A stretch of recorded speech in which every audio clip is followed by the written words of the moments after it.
ninkanu waa muwaadin reer Jabuuti way abahay reer Jabuuti ana kaar baan ku lahaa qoysa marka waxaan ku tala galno in hadii la isqabsanayo babiga oo atraahawna anu reer Jabuuti jimba wadaada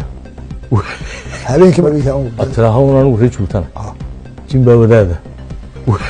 habeenkii باسبور جيبوتياني ابو ليه ومعروف انا reer Jabuuti abahay Jabuuti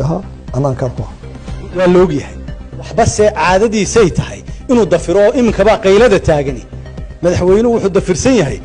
marka caadadiisay tahay inuu dafiro marka dafiraada noocaasa ayaa madaxweynaha la leeyahay maxaad uga hadashay sidan filayo waxa lagu yiri cadee in uu madaxweynuhu baasaboor Jabuutiyan sitay ma cadeey